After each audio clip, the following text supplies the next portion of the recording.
Voice of America Washington سے میں ہوں سارا زمان۔ میں ہوں ثاقب الاسلام۔ پاکستان میں صحافتی آزادی کی صورتحال بہتر ہوئی ہے، تفصیلات کچھ ہی دیر میں۔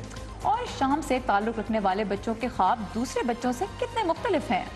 اس کے علاوہ آج کے ویو 360 میں کیا کچھ شامل ہے، دیکھتے ہیں اس کی ایک جھلک۔ واشنگٹن میں پاکستانی سفیر اعزاز احمد چودھری سے خصوصی گفتگو۔ پاکستان کے باقی حصوں کے ساتھ ملحق کیا جائے تو کون سے یہاں پہ دہشت، ہم تو دہشت گرد جو وہاں سے بھاگ گئے اس آپریشن کے نتیجے میں، اس وقت رد الفساد جاری ہے جس میں ہم ان کو بھی نکال رہے ہیں۔ ملاقات شامی پناہ گزینوں کی آواز بننے والے ایک شامی صحافی سے۔ Syria was always welcoming refugees. اور ایک پاکستانی خاتون ویڈیو گیمنگ کی دنیا میں کیسے نام بنا رہی ہے۔ ایجوکیشن کے دوران ہی میرا اتنا زیادہ انٹرسٹ تھا کہ میں نے گیمز بنانا شروع کر دی تھی۔ ٹرمپ انتظامیہ کی پاکستان کی جانب خارجہ پالیسی کیا ہوگی، اس پر فی الحال ایک سوالیہ نشان ہے۔ ہمارے ساتھی عائشہ خالد نے واشنگٹن میں پاکستان کے سفیر اعزاز احمد چودھری سے پاک امریکہ تعلقات اور کچھ دیگر اہم معاملات پر بات کی۔ عائشہ خالد اس وقت کیپٹل ہل سے ہمارے ساتھ ہیں۔ عائشہ، یہ بتائیے کہ واشنگٹن میں جو پاکستانی سفارتکار ہیں ان کو کن چیلنجز کا سامنا ہے اس ضمن میں کہ وہ اپنی بات طاقت کے ایوانوں تک امریکہ میں پہنچا سکیں؟ سارا، یہ ایک بہت اہم سوال ہے کیونکہ جب بھی پاکستان اور امریکہ کے تعلقات میں زوال آیا ہے تو اسے اکثر واشنگٹن میں پاکستان کی سفارتکاری کی ناکامی اور یہاں پہ پاکستانی سفارت خانے کی لابنگ کی کمزوری قرار دیا گیا ہے۔ جناب اعزاز احمد چودھری ایک سینئر کیریئر ڈپلومیٹ ہیں، پاکستان کے ایک سیکرٹری خارجہ رہ چکے ہیں۔ انہوں نے اسی ہفتے اپنی اسناد سفارت جناب ڈونلڈ ٹرمپ کو پیش کی ہیں۔ جب میں نے ان سے امریکی انتظامیہ کی پاکستان کے حوالے سے نئی پالیسی کی جہت کے بارے میں بات کی تو انہوں نے خاص طور پر اس ٹیلی فون کال کا ذکر کیا جو پاکستانی وزیر اعظم جناب نواز شریف نے اس وقت منتخب ہونے والے امریکی صدر ڈونلڈ ٹرمپ کو مبارکباد کے طور پر کی تھی۔ اور جہاں تک تعلق ہے اس بات کا پاکستان کو واشنگٹن میں سفارتکاری کے حوالے سے درپیش چیلنجز کی بات کا، تو اس حوالے سے جناب اعزاز احمد چودھری نے خاص طور پر اس حقیقت کی طرف اشارہ کیا کہ واشنگٹن میں پالیسی سازی کا کوئی ایک سینٹر نہیں ہے، انفلوئنس کا ایک سینٹر نہیں ہے، بلکہ بہت سے سینٹرز آف انفلوئنس ہیں، جیسے کہ امریکی مقننہ ہے، امریکی کانگریس ہے، پالیسی ساز ادارے ہیں۔ اس کے علاوہ پاکستانی کمیونٹی کا بھی انہوں نے خاص طور پہ ذکر کیا، اور ان تمام حلقوں کو جناب اعزاز احمد چودھری صاحب جو ہیں وہ ان کو ریچ آؤٹ کرنا چاہتے ہیں اور ان کو اپنے ساتھ شامل کر کے پاکستان کی بات کو مؤثر انداز میں امریکہ کے پالیسی ساز حلقوں تک پہنچانا چاہتے ہیں۔ پاکستان کے لیے نئی امریکی حکومت کی پالیسی کی جہت کیا ہوگی، اس بارے میں جناب اعزاز احمد چودھری کا اپنے انٹرویو میں یہ کہنا تھا۔ اصل جو چیز سمجھنے کی ہے وہ یہ ہے کہ پاکستان اور امریکہ کا جو مکالمہ ہے وہ ہمیشہ چلتا رہا ہے، تو اس لیے ضرورت اس امر کی ہوگی کہ جن معاملات پہ ہمارا اتفاق نہیں ہے ان کے اوپر تو بے شک ہم بات چیت رکھیں، لیکن زیادہ جو اپنا فوکس ہے وہ رکھیں ان معاملات پر جن میں ہمارا اتفاق ہے، اور وہ بہت بڑی فہرست ہے۔